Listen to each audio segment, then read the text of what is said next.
arrivé, il insiste. Heureusement que ce serviteur était un serviteur humble. Peut-être moi à sa place, j'allais me fatiguer. C'est quoi ça? J'ai dit qu'il n'y a rien, il n'y a rien, il n'y a rien. Ou peut-être s'il y a d'autres qui sont impolis, ils allaient dire à son maître, si tu ne crois pas à ce que je dis, toi-même va voir. Mais son serviteur n'a pas fait ainsi. Il a insisté. Pourquoi Élie insiste à ce que son serviteur change de langage? C'est là le moteur de notre thème ce matin. Que dis-tu? Qu'est-ce que tu dis? La Bible nous dit dans les livres de Proverbes, je pense très bien, à moins que je me trompe, que la vie et la mort sont au pouvoir de la langue. Il instaure déjà ce système, il le déclare clairement, que la vie et la mort sont au pouvoir de la langue.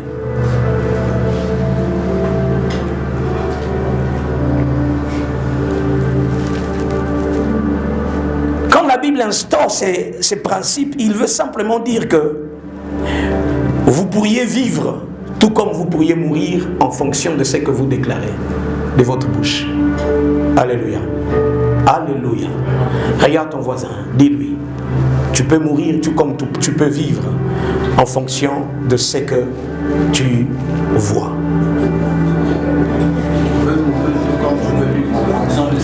Tu peux mourir tout comme tu peux vivre en fonction de ce que tu vois. Alléluia. Regarde-lui encore dans les yeux. Dis-lui, tu peux mourir tout comme tu peux vivre en fonction de ce que tu vois. Tu peux mourir tout comme tu peux vivre en fonction de ce que tu vois. Alléluia. Parce que en fait, en réalité, ce que tu déclares a de l'impact sur ta propre destinée, premièrement.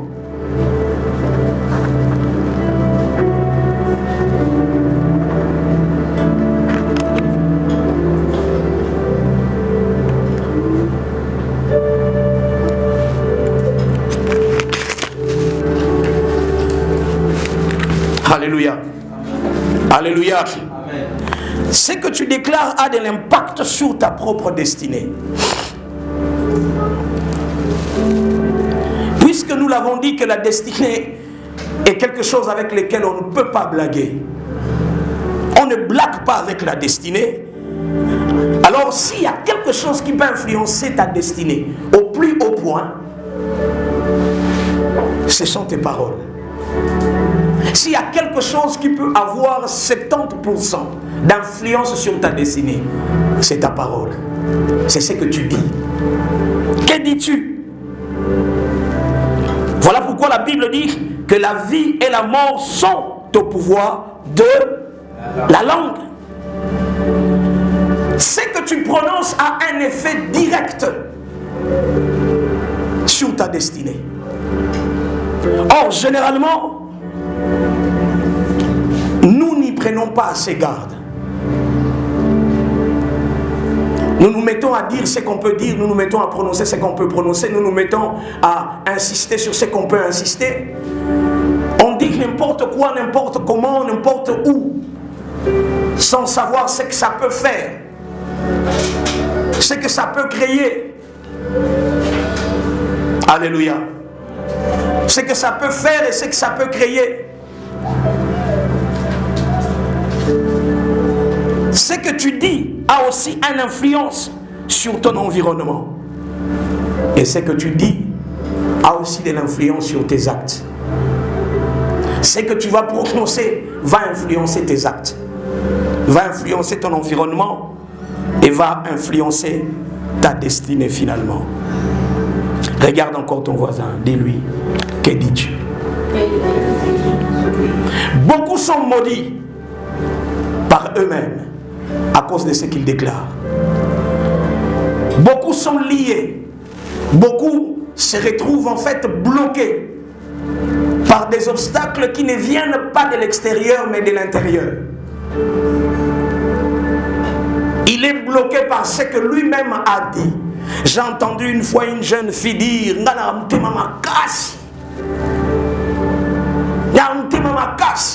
et tout au long de sa vie, on s'est rendu compte que c'est quelqu'un qui a un cœur dur. dur alors. En fait, cette cœur dur n'est pas arrivée parce qu'il devait arriver, mais parce que lui-même a déclaré. Et vous entendrez des jeunes, surtout des jeunes sœurs qui ont l'habitude de les dire,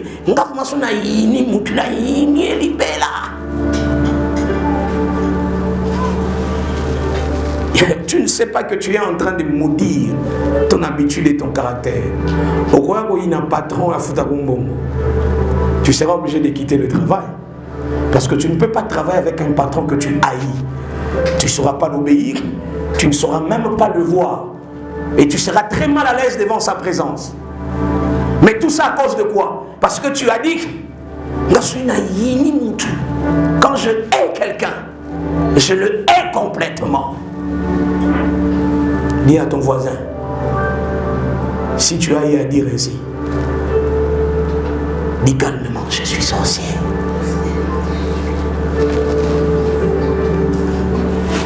Dis-lui calmement, si tu as eu à dire ça une fois dans ta vie, dis-lui, tu es sorcier.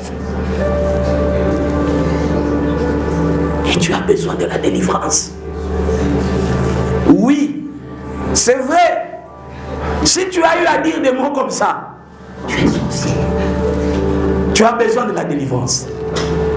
Parce qu'en fait, tu t'es lié toi-même. Alléluia. Tu t'es lié toi-même et tu deviendras ce que tu dis. Tu feras ce que tu dis. Ce que tu as l'habitude de déclarer, tu finiras par le faire un jour. Je veux te rosser un jour. Un jour, tu vas le rosser. Moi, quand je me fâche, je ne vois plus quelqu'un. Quand je me fâche, je ne vois plus papa, maman. Je ne vois personne. Merci. Tu vas te retrouver à Makala. Parce que tu vas te fâcher devant un général. Et tu verras le général sans tenue. Tu verras le général devenir comme ton petit frère et tu vas le saisir tenue. Et là, tu vas te retrouver à Makala. Il y a des gens qui sont arrivés à se lier, à se bloquer. Et finalement, à un moment, on pouvait dire, oh, envoûtement, on l'avait envoûté. Non, c'est lui-même qui s'est envoûté. Il s'est envoûté par les paroles. Les paroles ont un impact important sur cette terre. Parce qu'en fait, la matière première du monde, de la terre dans laquelle nous nous trouvons, c'est la parole. La matière première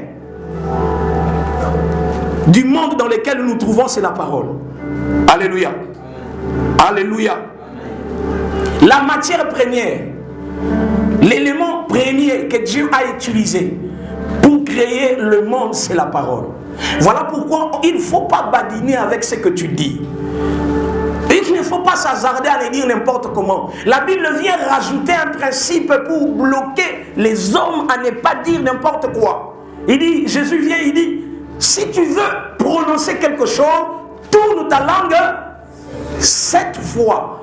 Le chiffre 7, comme je l'ai dit, c'est le chiffre de la perfection. Ça veut dire, avant que tu ouvres la bouche pour parler, réfléchis 7 fois. Qu'est-ce que je veux dire? À qui je veux le dire? Pourquoi je le dis? Et qu'est-ce que ça va produire si je le dis? Tu réfléchis et en une tierce de seconde, pendant quelques temps, alors là, tu parles. Voilà pourquoi si tu n'as pas le temps de réfléchir rapidement, ne parle pas rapidement. Si tu n'as pas le temps de réfléchir rapidement pour parler, alors ne parle pas aussi rapidement. Il y a des gens qui veulent beaucoup parler alors qu'ils ont un retard au niveau de leur réflexion. Ils réfléchissent un peu avec une vitesse, je vous explique. La vitesse de sa réflexion est à 5. Mais la vitesse de ses mots est à 15. Cet homme-là va créer des dégâts autour de lui. Il faut que le degré de ta réflexion soit au-dessus du degré de ce que tu prononces. Tu dois plus réfléchir et moins parler.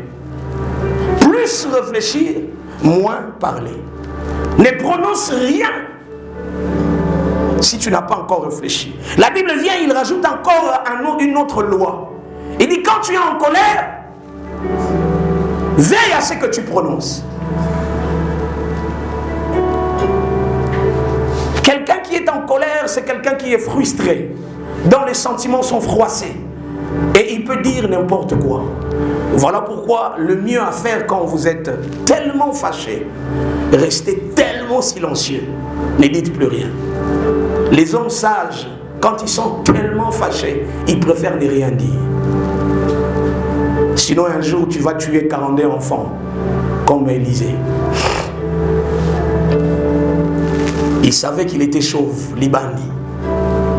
Mais il ne voulait pas qu'on lui dise qu'il est Libandi. Et ses enfants, ce jour-là, ont choisi de lui dire que tu es chauve. Montez, tondou, tu es chauve. Tata Libandi, tata Libandi. Et ça lui a tellement énervé. Mais est-ce que c'était faux? C'était vrai, il était chauve. Mais il ne fallait pas que quelqu'un d'autre le lui dise. Et surtout, c'est un signe de manque de respect. Et ça a tellement énervé Élisée que finalement, il a parlé, il a prononcé. Les loups sont sortis et ont dévoré 42 enfants. Il y a eu des deuils ces jours-là. Il y a eu deuil ces jours-là. Plus de 42 familles, je suppose, étaient en deuil. Parce qu'un homme a prononcé une seule parole. Un homme a prononcé une seule parole. Et ça a entraîné 42 deuils. Ce qui est encore bizarre, c'est qu'il n'a pas été inquiété. Certainement parce qu'on savait qu'il était un homme puissant. Et on connaissait l'affaire. Dis à ton voisin, veille à ce que tu dis. Que dis-tu? Écoutez, généralement, nous disons ce que nous voyons. Tu diras ce que tu vois. Le dire est fonction très souvent de ce que tu vois. Très souvent, nous arrivons à prononcer de nos bouches ce que nous avons vu. C'est à cause de ce que tu as vu que tu ouvres. Le dire est souvent lié à la vue et à la perception plutôt. Le dire est souvent lié à la perception.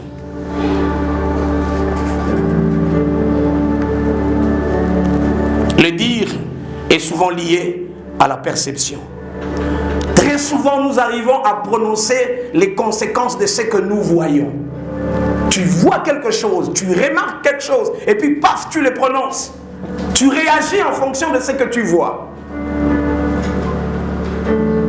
Que dis-tu?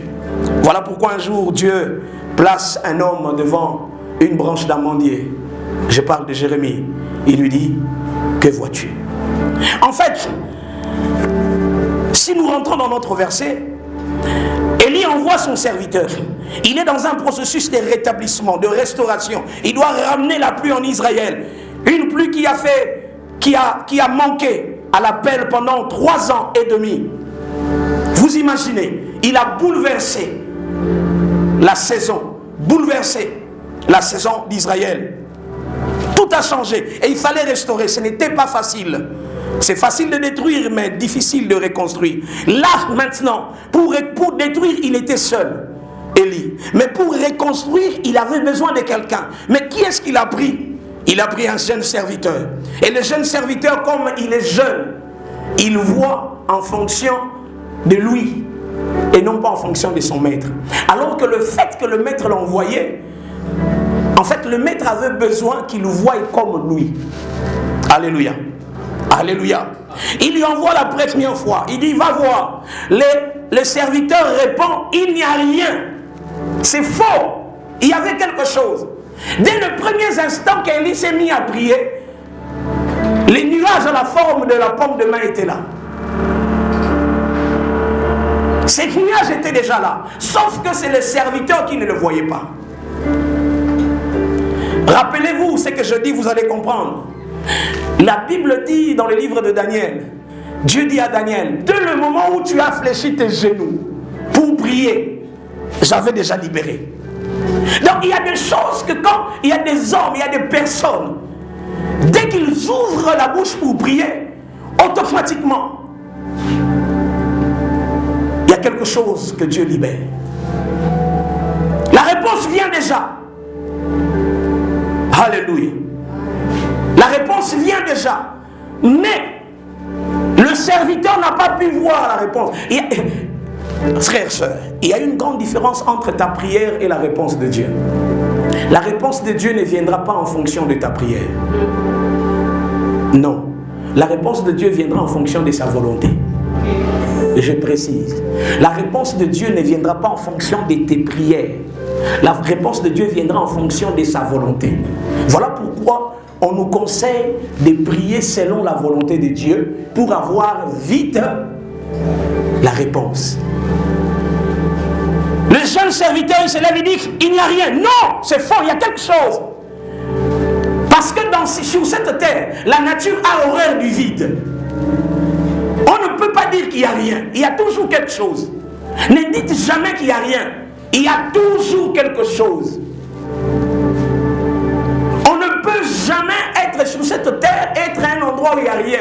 Il y a toujours quelque chose. C'est toi qui ne vois pas. Ou c'est toi qui ne considère pas ce que tu vois. Mais il y a toujours quelque chose. On ne dira jamais sur cette terre qu'il n'y a rien. Non. Parce que la nature elle-même a horreur du vide. Quand il y a un vide, ça veut dire qu'il n'y a rien.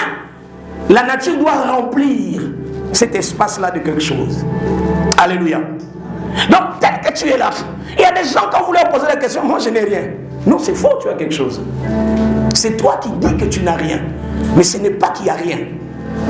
Entre ce que tu prononces et ce qu'il y a une grande différence. Tu prononces en fonction de ce que toi tu perçois.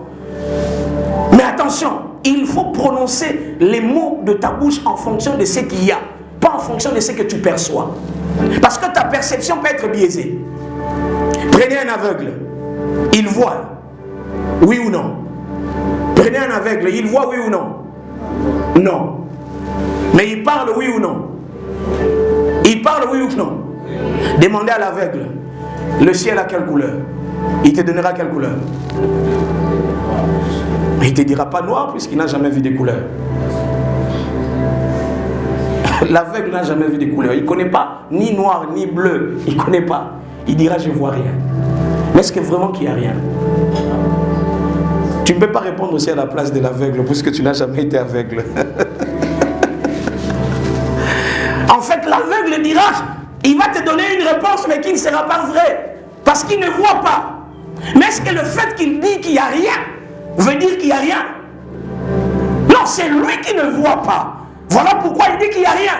Mais ça ne veut pas dire que l'état est la conséquence de ce que tu vois. Non. Il y a des fois, nous ne voyons pas bien. Et nous déclarons en fonction de notre mauvaise perception. Tu te regardes. C'est toi qui as dit qu'ils allaient vous m'aber.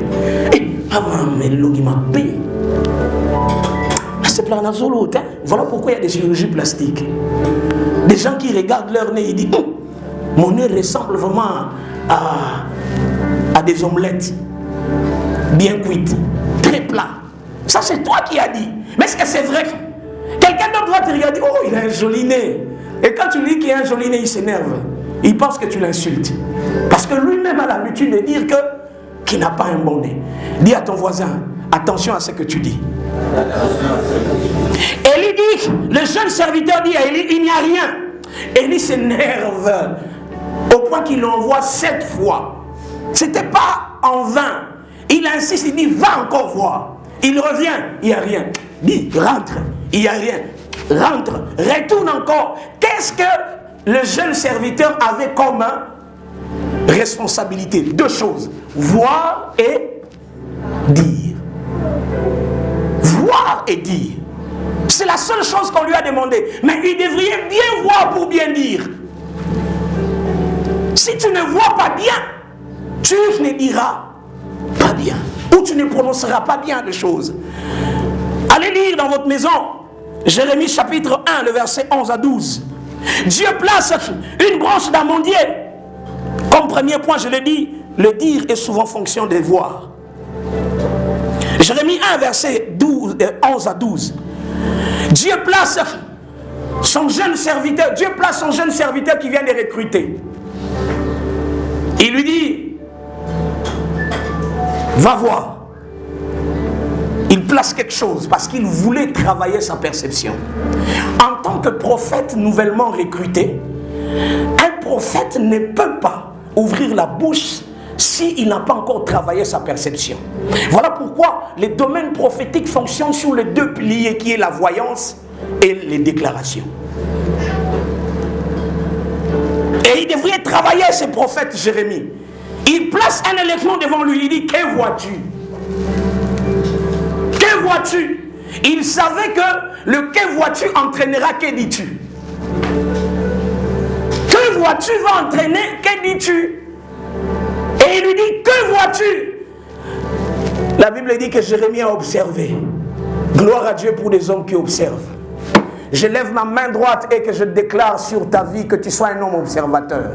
N'ose pas parler sans avoir observé. Ne sois pas pressé à déclarer des choses. Observe d'abord. Observe. Or, l'observation est aussi le résultat de la réflexion. Quand tu observes, tu vois. Quand tu observes, tu peux déduire. Quand tu observes, tu peux déduire de bonnes choses. Observe. Tape la fenêtre.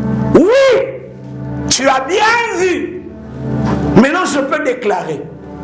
Comme toi, tu as bien vu. Maintenant, je peux ouvrir ma bouche pour parler. Il y a des moments où n'ose pas mettre un avis sur quelque chose si tu n'as pas eu le temps toi-même d'observer la chose.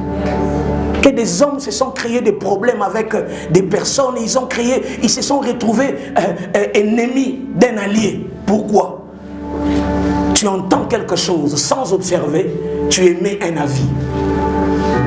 Et il s'avère que l'observation était fausse et ton avis devient biaisé. Et tu deviens un ennemi au lieu d'être un ami, un allié. N'ose pas émettre un avis sur quelque chose si tu n'as pas eu le temps d'observer. Dieu a pris le temps d'insister à ce que son jeune serviteur puisse bien voir. Il dit: comme tu as bien vu, maintenant je déclare, je veille sur ma parole pour l'exécuter. Jérémie, comme tu as bien vu, alors je peux bien parler. Si tu ne vois pas bien, je ne parle pas bien. Si tu ne vois pas bien, je ne prononce pas bien. Comme tu as bien vu, maintenant je peux bien parler. Je veille sur ma parole pour l'exécuter. Je suis en train de déclarer sur la vie de quelqu'un. Oh mon frère, ma soeur, attention à ce que tu vois. Veille à ce que tu vois. Car l'Éternel déclarera, prononcera l'avenir de ta destinée en fonction de ce que tu vois. Tape encore l'épaule de ton voisin, dis-lui: observe bien. Observe bien. J'ai dit l'épaule, observe bien. Alléluia. Alléluia. Je veille sur ma parole. La dimension de la fidélité de Dieu s'est révélée dans la vie de Jérémie dans son ministère après qu'il ait pu voir et qu'il ait pu prononcer. Il dit: je vois une branche là d'amandier. Dieu dit: tu as bien vu. Il n'a pas dit: tu as bien dit, mais tu as bien vu. Parce que très souvent, les dire est lié au voir. C'est ce que tu vois que tu finis par dire. Deuxième point, ce que tu dis de ce que tu vois peut soit te booster ou te couler. Ce que tu dis de ce que tu vois peut soit te booster ou te couler. Là aussi, il y aura deux personnes que nous allons utiliser. Matthieu 16, verset 13 à 20, tu liras à la maison. Matthieu 16, 13 à 20. Ce que tu dis de ce que tu vois peut soit te booster, soit te couler. C'est l'histoire de Pierre et de Jésus. Jésus vient de déclarer des mots très durs. Et il arrive à Césarée. Avant d'entrer dans cette ville, il regarde ses serviteurs. Il leur dit: que dites-vous que je suis? Que dites-vous que je suis? Vous verrez que le verset qui vient avant, Jésus va reprocher ses serviteurs sur la façon sur leur compréhension. Le verset qui vient avant, Jésus parle de levain des pharisiens. Les disciples font allusion au pain. Parce qu'eux avaient oublié le pain. Ils étaient dans les déserts, ils ont oublié de prendre le pain. maintenant, à un moment, Jésus leur parle, faites attention au levain des pharisiens. Les disciples pensent que Jésus est en train de leur parler du pain qu'ils ont oublié de prendre. Alors comme Jésus connaissait tout, il leur dit, oh frère, pourquoi vous avez encore des confusions? Là, le verset qui vient avant le verset 13. Pourquoi vous avez des confusions? S'il fallait parler du pain que vous avez oublié, est-ce que vous avez oublié les 5000 pains? Combien de corbeilles avez-vous récolté? Avez-vous oublié les 4000 personnes qui ont mangé le pain? Combien de corbeilles sont restées? Pourquoi êtes-vous dans la confusion? Alléluia. Il leur reproche parce que lui, il parlait d'autre chose. Les disciples comprenaient d'autre chose. Et quand il recadre ils synchronisent maintenant leur perception, leur compréhension et leur perception des choses, alors il finit par leur poser une question. Que dites-vous que je suis? Avant que Jésus ne pose cette question, il fallait recadrer ses disciples, avoir à synchroniser leur vue et leur perception. Il leur pose la question, que dites-vous que je suis? Les uns, alors la Pierre ouvre la bouche et il parle. Il dit, les uns disent que, lui-même dit, les uns disent que je suis Belzéboul, les autres, et vous, que dites-vous que je suis? Que dites-vous de moi? Ce que vous direz de Jésus déterminera l'attitude de Jésus sur votre vie. Ce que vous allez dire de Jésus déterminera l'attitude de Jésus dans votre vie. Qu'est-ce que vous dites à Jésus pendant que vous priez? Qu'est-ce que vous dites de Jésus à vos frères? Qu'est-ce que vous dites de Jésus dans vos maisons? Ce que vous direz de Jésus déterminera les attitudes de Jésus dans votre maison. Ce que vous allez dire de Jésus dans votre famille va déterminer l'attitude de Jésus dans votre famille. Ce que vous allez dire de Jésus autour de vos amis déterminera ce que Jésus fera auprès de vos amis. Ce que vous direz de Jésus auprès de votre mari, de votre fiancé, déterminera ce que Jésus fera dans la vie de ton fiancé ou de ton mari. Ce que tu diras de Jésus à ton père et à ta mère déterminera ce que Jésus fera, l'attitude de Jésus devant ta mère et ton père. Voilà pourquoi il faut dire qui est Jésus. Il faut dire à quelqu'un qui est Jésus. Cette question t'est posée aussi aujourd'hui. Que dis-tu de Jésus? Qui est-il pour toi? Il faut le prononcer. Il ne faut pas les garder dans le cœur.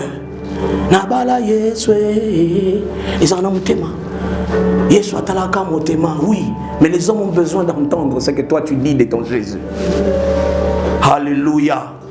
Que dis-tu de Jésus? Alors Pierre ouvre la bouche et dit, tu es le Messie, le Fils de Dieu. Jésus dit, oh, ce ne sont pas l'eau et le sang qui t'ont révélé ces choses, mais c'est mon Père qui est dans le ciel qui t'a révélé. Ça veut dire quoi quand on parle de la révélation? La révélation est aussi les résultats de la perception, une haute dimension de la perception. Tu entres en contact avec quelque chose qui n'existait pas encore, mais il te révélé. Comment? Est-ce que vous savez que nous ne voyons pas avec les yeux seulement? Si tu fermes tes yeux, n'est-ce pas que tu vas voir? Si tu fermes tes yeux, oui ou non tu vas voir? Oui, ferme tes yeux là où tu es. Ferme tes yeux. Et dis-moi ce que tu vois. Il y a quelque chose que tu es en train de voir quand tu fermes les yeux. On ne voit pas avec les yeux physiques. On voit avec son cœur, avec son âme. Alléluia. Alléluia. Arrêtez de voir avec vos yeux. Voilà pourquoi il y a des moments où il faut marcher les yeux fermés, mais le cœur attaché à Jésus. Que des erreurs nous avons commises parce que nous n'avons pas voulu fermer les yeux à certaines choses. On a préféré voir et conclure de ce que nous avons vu. Or, la vue peut être influencée par plusieurs événements. La sécheresse ne voulait pas dire d'Israël qu'Israël était un pays pauvre. Non, c'est parce qu'Élie avait déclaré qu'il n'y aura pas de pluie. Mais quelqu'un qui pouvait venir entre les 3 ans et demi, il pouvait traiter Israël d'un pays sèche, d'un pays sec plutôt. Mais attends, bientôt Élie va monter sur la montagne. Les choses vont changer. Renseigne-toi sur moi. Tu ne me connais pas. Tu me vois aujourd'hui, court que je suis. Tu ne me connais pas. Je ne suis pas ce que tu vois. Je suis le résultat de ce que j'ai vécu. Alléluia. La révélation. Pierre parle non pas de ce qu'il voit présentement de Jésus, mais il parle des conséquences de son observation et qui est resté dans sa mémoire, dans son subconscient. Les choses qu'il a observées de Jésus, tout ce qu'il a vu de Jésus, il a pris le temps de regarder, d'observer et de conclure, et il a placé la conclusion dans son subconscient. Et ce subconscient a été utilisé par Dieu. Quand on parle du subconscient, c'est parce que nous sommes hommes, mais l'Éternel utilise ce subconscient.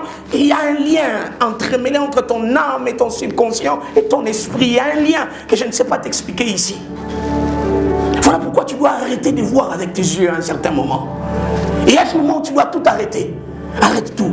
Va à un endroit où tu n'as jamais vu. Et là, ferme tes yeux. Et commence à voir maintenant. Oh, tu verras des erreurs que tu as commises dans ta vie. Tu verras qu'il ne fallait pas que tu dises ces mots. Tu verras, je ne devrais pas prononcer ces mots à cet endroit. Je ne devrais pas dire ça. Je ne devrais pas arriver à cet endroit. Je ne devrais pas mettre mes pieds à cet endroit. Ferme tes yeux et cherche la révélation. Voilà pourquoi, frères et sœurs, n'ose pas ouvrir ta bouche pour parler si tu n'as pas encore la révélation. La révélation est en fait la vérité cachée. Alléluia. Il y a beaucoup de vérités sur cette terre qui sont cachées. Même pour réussir, on ne nous a jamais appris à l'école quoi faire pour réussir. On nous a trompé étudier pour réussir. Mais c'est faux. Moi j'ai étudié. Il y a beaucoup de gens, j'ai rencontré un jeune frère qui était intelligent à l'université à l'ISIPA. Mais il a terminé jusqu'à aujourd'hui, sa vie n'est pas une réussite. D'ailleurs, je prenais les notes chez lui. C'est lui qui venait souvent au cours. Moi je faisais, comme c'était le soir, je faisais les jobs à gauche, à droite. Et les notes, je prenais chez lui. Mais ça n'a pas été le cas. On nous a dit étudier pour réussir. Maintenant, tu as terminé, tu as réussi.